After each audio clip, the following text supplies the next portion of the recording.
maging taal.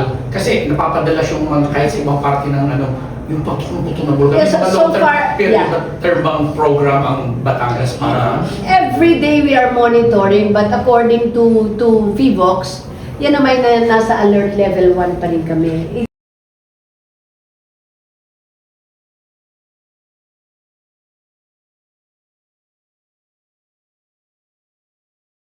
Sa natural, minsan naglalabas ng init.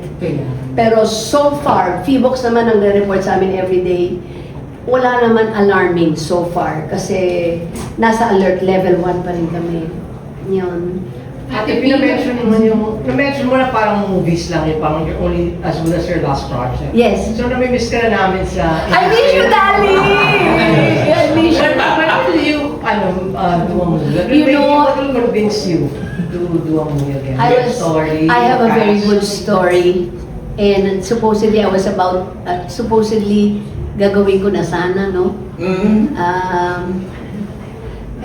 Because of important circumstances, I have to choose eh. Di ba?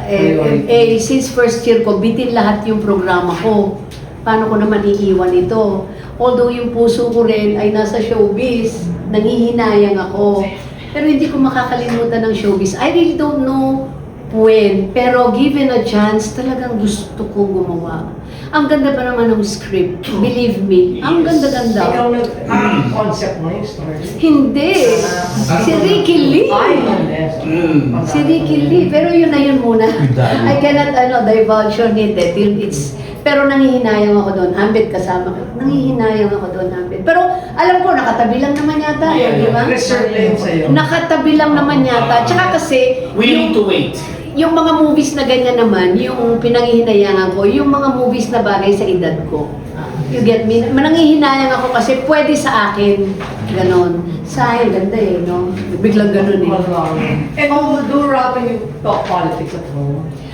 Or maybe... As much as possible, minsan pag meron lang mga meticuloso and important issues. Pero pag hindi, lalo na pag kumakain kami dinner, wala. We talk about family, tawanan. And when you're abroad. Yes, at saka abroad. We enjoy life. At saka tama rin si Ralph eh, di ba? Yung sabi nga ni Ralph, let's enjoy work, but let's have time for the family too. Kasi hindi na rin tayo bumabata. Alangan naman magbabiyahe ka, naka-wheelchair ka na. You get me? So, yung nagtatrabaho tayo, pero find time for leisure.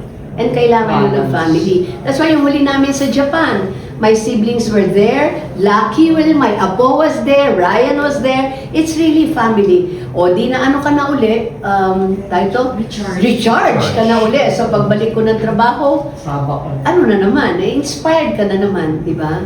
Pero pag kailangan ng break, kailangan break naman. Yun lang, may sakit lang ako kuminsan na di ba kinakausap tayo ng katawan natin, hoy, pagod ka na. Minsan hindi ako nakikinig doon. Totoo yan. Hindi dati ba? Minsan you feel it, di ba? Pagod ka na, tama na muna yan. Hindi mo na nga kaya, may ganun eh. Pero ayaw mong pakinggan. O yun, di lalo na.